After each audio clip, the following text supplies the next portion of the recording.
ছাত্ৰ ছাত্ৰীসকল, মই আজি ক্লাছ 9ৰ সমাজ বিজ্ঞানৰ ইতিহাস খণ্ডৰ 2 নম্বৰ অধ্যায় ভাৰতীয় জাতীয়তাবাদৰ উন্মেষণৰ কিছু প্ৰশ্নৰ উত্তৰ দিবলৈ লৈছোঁ। ইতিমধ্যে তোমালোকে মোৰ আগৰ ভিডিঅ'বিলাকত ইয়াৰ প্ৰশ্নসমূহৰ উত্তৰ পাইছাই নিশ্চয়। আজি শেষৰ প্ৰশ্নকেইটাৰ উত্তৰ আমি এতিয়া চাম। অনুশীলনীৰ প্ৰশ্নসমূহ চোৱাচোন। ইতিমধ্যে মোৰ আগৰ ভিডিঅ'ত 9 নম্বৰ কুৱেশ্যনলৈকে উত্তৰসমূহ দিয়া আছে। আজি আহিব 10 নম্বৰ কুৱেশ্যন, ভাৰতীয় জাতীয় জাগৰণ গঢ়ি তোলাত এনি বেচান্তৰ অৱদানৰ বিষয়ে লিখা।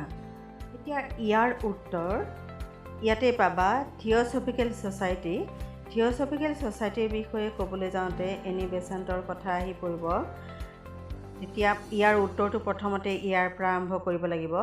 মাদ্ৰাজক কেন্দ্ৰ কৰি সমগ্ৰ ভাৰতবৰ্ষত থিঅ'চফিকেল ছ'চাইটিক জনপ্ৰিয় কৰি তোলাৰ মূলতে আছিলে আয়াৰলেণ্ডৰ মহিলা মিছেছ এনি বেচান্তৰ বিশেষ কাৰ্যদক্ষতা বা কৰ্মদক্ষতা। থিঅ'চফিকেল ছ'চাইটিৰ সদস্য এনি বেচান্তে 1893 খ্ৰীষ্টাব্দত এই ছ'চাইটিৰ কামত মাদ্ৰাজত উপস্থিত হৈছিল। এইখিনি কথা প্ৰথমতে লিখি ল'ব লাগিব।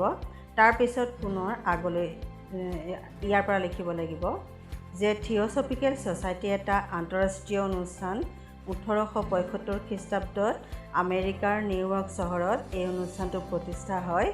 এই অনুষ্ঠানটোৰ শাখা কাৰ্যালয় 1885 খ্ৰীষ্টাব্দত মাদ্ৰাজত মুকলি কৰা হয়। এইখিনি লিখাৰ পিছত পুনৰ এনি বেচান্তে সমাজ সেৱাৰ মাজেৰে প্ৰাচীন ভাৰতীয় সভ্যতা আৰু সংস্কৃতিৰ পুনৰুদ্ধাৰৰ ওপৰত মনোনিৱেশ কৰিছিল। ভাৰতীয় আধ্যাত্মিকতাক প্ৰাধান্য দি ইয়াৰ পিছৰ গোটেইখিনি কথাই লিখিব লাগিব। কেইবাখনো আদৰ্শ শিক্ষানুষ্ঠান প্ৰতিষ্ঠা কৰিছিল। ইয়াৰ পৰা তোমালোকে এই শেষলৈকে এইখিনি কথা লিখিবই লাগিব, কাৰণ এইখিনি গোটেই কথাখিনিয়ে দৰকাৰী কথা। এতিয়া ইয়াৰ পিছৰ প্ৰশ্নটো চোৱা।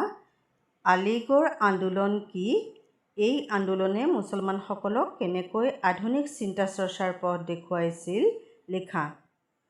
এতিয়া আলিগড় আন্দোলন বুলি কওঁতে এইখিনি কথা লিখিব লাগিব। আলিগড় আন্দোলন কাক বোলে বুলি সুধিলে, ভাৰতীয় মুছলমান সমাজক আলিগড় শিক্ষানুষ্ঠানৰ মাধ্যমেৰে আধুনিক শিক্ষাৰে শিক্ষিত কৰি তোলাই তেওঁলোকৰ মাজত জাতীয়তাবাদী ভাৱ চিন্তাৰ সঞ্চাৰ কৰাটোকে আলিগড় আন্দোলন বুলি কোৱা হয়। এইখিনিলৈকে লিখি পেলাই পেৰাগ্ৰাফটো চেঞ্জ কৰিব লাগিব। মুছলমান সমাজক আধুনিক চিন্তা চৰ্চাৰে পুনৰুজ্জীৱিত কৰি তোলাৰ ক্ষেত্ৰত ছাৰ ছৈয়দ খানৰ অৱদান উল্লেখযোগ্য। এইখিনি কথা গোটেইখিনি লিখিবই লাগিব।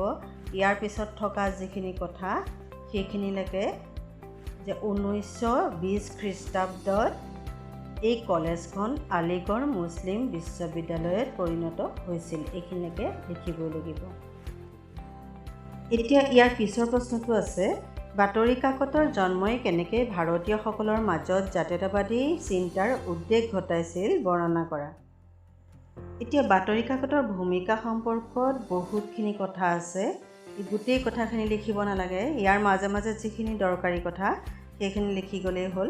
প্ৰথম অৱস্থাত ইয়াত ইংৰাজী ভাষাৰ মাধ্যমত প্ৰকাশিত বাতৰি কাকতৰ যোগেদি ভাৰতবৰ্ষৰ সংবাদ পত্ৰ ইতিহাসৰ পাতনি মেলা হৈছিল। ভাৰতীয় সংবাদপত্ৰৰ ইতিহাসত জেমছ আগষ্টাছ হিকিৰ দ্বাৰা প্ৰথমখন ইংৰাজী ভাষাৰ সংবাদপত্ৰ বেংগল গেজেট প্ৰকাশিত হোৱাৰ পৰা 3টা দশক যোগী ইংৰাজসকলৰ দ্বাৰা প্ৰকাশিত ইংৰাজী ভাষাৰ সংবাদপত্ৰৰ প্ৰাধান্য মন কৰিবলগীয়া। এই সংবাদপত্ৰসমূহে জনসংযোগত ইংৰাজী সমাজখনকহে মুখ্যপাত্ৰ হিচাপে কাম কৰিছিল। ভাৰতীয় জনমতৰ প্ৰতিনিধিত্বত ইয়াত মুঠেই ফুটি উঠা নাছিল। আধুনিক শিক্ষাৰে শিক্ষিত ভাৰতীয় সংবাদপত্ৰৰ গুৰুত্ব উপলব্ধি কৰাৰ ফলস্বৰূপে 19বিংশ শতিকাৰ দ্বিতীয় দশকৰ পৰা আঞ্চলিক ভাষাত বহু কেইখন কাকত প্ৰকাশ পাইছিল। এইখিনিলৈকে লিখিবই লাগিব। তাৰপিছত পুনৰ ইয়াৰ পৰা লিখিব লাগিব যে আঞ্চলিক ভাষাৰ সংবাদপত্ৰই ভাৰতৰ নৱজাগৰণ তথা জাতীয়তাবাদ গঢ়ি তোলাত বিশেষ অৰিহণা যোগোৱাটো চৰকাৰে মানি লৈছিল। সেইকাৰণেই চৰকাৰে আঞ্চলিক ভাষাৰ সংবাদপত্ৰৰ ওপৰত নিয়ন্ত্ৰণৰ ব্যৱস্থা প্ৰৱৰ্তন কৰিছিল।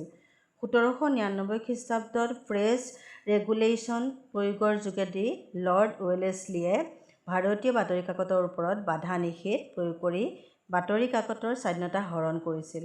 1870 খ্ৰীষ্টাব্দত লৰ্ড হেষ্টিংছে ভাৰতীয় সংবাদপত্ৰৰ ওপৰত থকা বাধা নিষেধ কিছু পৰিমাণে উঠাই দি বিশেষ কেইটামান বিষয়তহে কাকতৰ সম্পাদকক মত প্ৰকাশৰ স্বাধীনতা দিয়ে।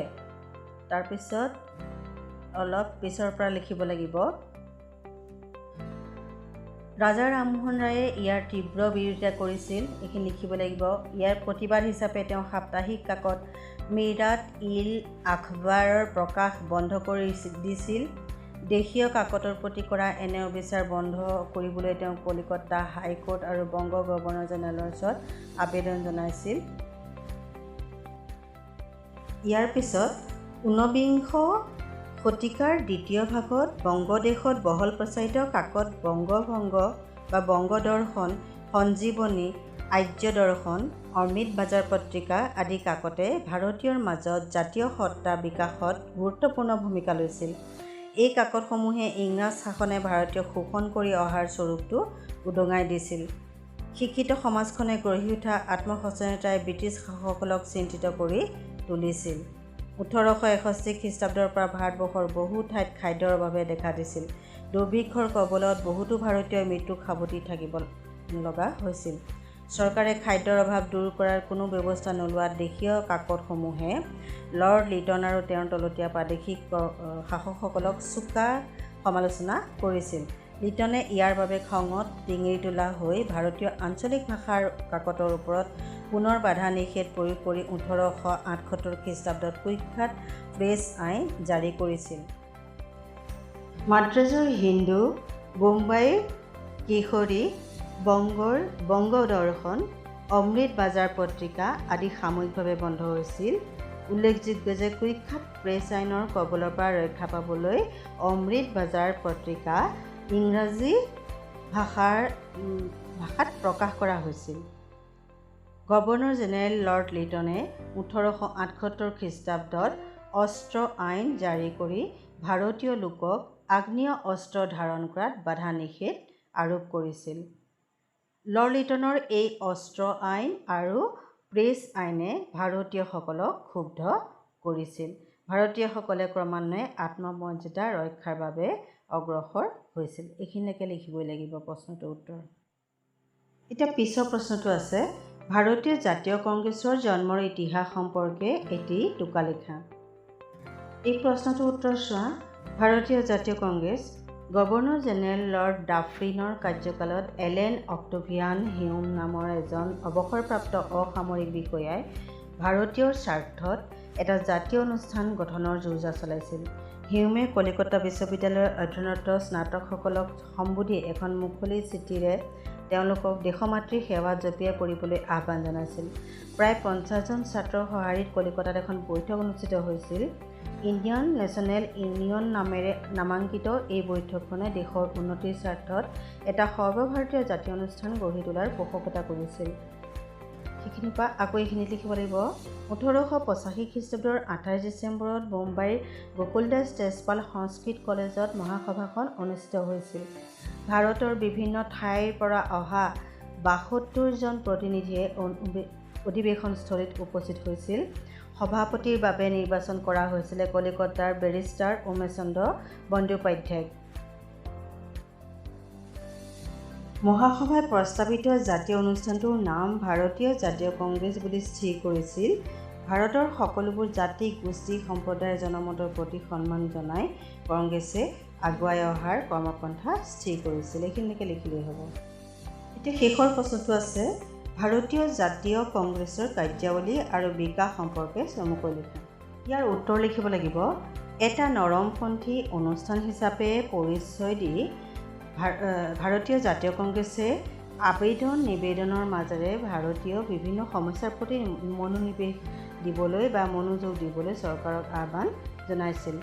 ইংৰাজ শাসক আৰু ব্ৰিটেইনৰ চৰকাৰৰ ওচৰত মধুৰ সম্পৰ্ক বৰ্তাই ৰাখি শাসনযন্ত্ৰত ভাৰতীয় প্ৰতিনিধিত্ব বিচৰাটোৱেই ভাৰতীয় জাতীয় কংগ্ৰেছৰ এটা অন্যতম লক্ষ্য আছিল।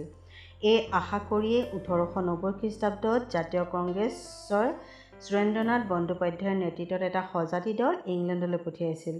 কিন্তু 1892 খ্ৰীষ্টাব্দত ভাৰত পৰিষদ আইনে কাৰ্যতঃ ভাৰতীয়সকলক একো নিদিয়াকৈয়ে জাতীয় কংগ্ৰেছক হতাশ কৰিছিল। কংগ্ৰেছৰ ভিতৰতে এটা নতুন শক্তিয়ে গা কৰি উঠিছিল। তেওঁলোকে আবেদন নিবেদনৰ পন্থা পৰিহাৰ কৰি ব্ৰিটিছৰ বিৰুদ্ধে সষ্টম হ'বলৈ সকলোকে সকীয়াই দিছিল। 1905 খ্ৰীষ্টাব্দত ঘটি যোৱা দুটা উল্লেখযোগ্য ঘটনাই জাতীয় কংগ্ৰেছৰ ভিতৰচৰাত এটা প্ৰবল চাঞ্চল্যৰ সৃষ্টি হয়। প্ৰথমটো আছিল জাপানৰ হাতত ৰুছিয়াৰ পৰাজয় আৰু আনটো বংগভংগ। এছিয়াৰ ক্ষুদ্ৰ শক্তি জাপানে শক্তিশালী ৰাষ্ট্ৰ ৰুছিয়াক পৰাস্ত কৰাৰ ঘটনাই ভাৰতৰ জাতীয়তাবাদীসকলৰ মনত সংগ্ৰামী সচেতনতা জাগ্ৰত কৰিছিল।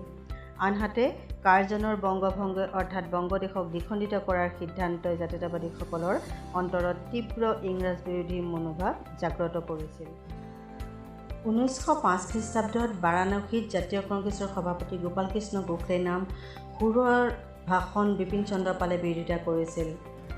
তাৰপিছত লিখিব লাগিব 1906 খ্ৰীষ্টাব্দত দাদাভাই নৌৰোজীৰ সভাপতিত্বত অনুষ্ঠিত জাতীয় কংগ্ৰেছৰ কলিকতা অধিৱেশনে স্বদেশী আন্দোলনৰ কাৰ্যসূচী গ্ৰহণ কৰাত পৰিস্থিতিৰ কিছু পৰিৱৰ্তন ঘটে। 1907 খ্ৰীষ্টাব্দত ৰাসবিহাৰী ঘোষৰ সভাপতিত্বত অনুষ্ঠিত কংগ্ৰেছৰ চুৰাট অধিৱেশনত জাতীয় কংগ্ৰেছৰ দুটা শিবিৰত বিভক্ত হয়, এটা চৰমপন্থী আনটো নৰমপন্থী। চৰমপন্থী দলত আছিলে বাল গংগাধৰ তিলক, লালা ৰাজপথ ৰায় আৰু বিপিন চন্দ্ৰ পাল। চৰমপন্থীসকলে অৰবিন্দ ঘোষৰ নেতৃত্বত স্বৰাজ, স্বদেশী, জাতীয় শিক্ষা আদি বিষয়সমূহৰ ওপৰত আস্থা ৰাখি ভাৰতীয়ৰ মাজত ৰাজনৈতিক জাতীয়তাবাদৰ গতি বৰ্তাই ৰাখিছিল। ইয়াৰ পিছতে দাদাভাই নৌৰোজীৰ অৱদানৰ বিষয়েও অলপমান কথা লিখিব লাগিব যে ব্ৰিটিছৰ আমোলত গঢ়ি উঠা জাতীয়তাবাদৰ উত্থানত ৰাজা ৰামমোহন ৰায়ৰ পিছতে দাদাভাই নৌৰোজীয়ে ভাৰতীয় সমাজলৈ প্ৰভুত্ব বৰঙণি আগবঢ়াইছিল। তাৰপিছত ব্ৰিটিছ পাৰ্লিয়ামেণ্টৰ নিৰ্বাচনত তেওঁ দুবাৰকৈ প্ৰতিদ্বন্দ্বিতা কৰিছিল। দ্বিতীয়বাৰ নিৰ্বাচনত তেওঁ মধ্য ফিঞ্চবাৰী সমষ্টিৰ পৰা জয়লাভ কৰি ব্ৰিটিছ কমন্স সভাৰ সদস্য হৈছিল। ইংলেণ্ডৰ সভাত নিৰ্বাচনত জয়লাভ কৰিবলৈ সক্ষম হোৱা তেওঁৱেই আছিলে প্ৰথমজন ভাৰতীয়। এতিয়া ইয়াৰ পৰা আৰু অকণমান লিখিব লাগিব যে ভাৰতবৰ্ষৰ জাতীয় আয় গণনা কৰি দেশবাসীৰ দৰিদ্ৰ মোচনৰ কাৰণে কাৰ্যসূচী ল'বলৈ ইংলেণ্ডৰ চৰকাৰক তেওঁ হেঁচা দিছিল। পলাচী যুদ্ধৰ পৰাই অবিৰাম গতিত ভাৰতৰ সম্পদ ইংলেণ্ডলৈ প্ৰবাহিত কৰি ইংৰাজে ভাৰতবৰ্ষৰ ওপৰত অৰ্থনৈতিক শোষণ চলোৱাৰ বিষয়ে তেওঁ ব্ৰিটিছ পাৰ্লিয়ামেণ্টত জনাইছিল। শিল্পজাত সামগ্ৰী সলনি ভাৰতবৰ্ষই কেঁচা সামগ্ৰী কিয় ইংলেণ্ডলৈ পঠাব লগা হয় তাৰ উত্তৰ তেওঁ বিচাৰিছিল। তেওঁ লাভজনক আফিঙৰ ব্যৱসায় ভাৰত আৰু চীন দেশত বন্ধ কৰিবলৈ দাবী জনাইছিল। তাৰপিছতে লিখিব লাগিব 1886, 1893 আৰু 1906 বৰ্ষত তিনিবাৰকৈ নৌৰোজী জাতীয় কংগ্ৰেছৰ সভাপতি নিৰ্বাচিত হয়। 1906 খ্ৰীষ্টাব্দত কলিকতাৰো কংগ্ৰেছৰ সভাপতিত্বৰ ভাষণত নৌৰোজীয়ে স্বৰাজ প্ৰাপ্তি কংগ্ৰেছৰ লক্ষ্য বুলি ঘোষণা কৰিছিল। ভাৰতীয় জাতীয় কংগ্ৰেছত স্বৰাজ শব্দটো প্ৰথম প্ৰয়োগ তেওঁৱে কৰিছিল। নৌৰোজীৰ দৃষ্টিত স্বৰাজ মানে স্বায়ত্ত শাসনৰ ৰূপ এটাহে আছিল। সেইখিনিকে লিখিলেই হ'ব। এতিয়া 2 নম্বৰ পাঠৰ প্ৰশ্ন উত্তৰসমূহো দিয়া শেষ হৈছে। ইতিমধ্যে মোৰ গোটেইকেইটা ভিডিঅ'তে ইয়াৰ গোটেইখিনি প্ৰশ্ন উত্তৰ দিয়া হ'ল। তোমালোকে প্ৰশ্ন উত্তৰসমূহ পাই থাকিবৰ বাবে মোৰ চেনেলটো ছাবস্ক্ৰাইব কৰিবা, তেতিয়া পিছত দিয়া ভিডিঅ'সমূহো পাই থাকিবা।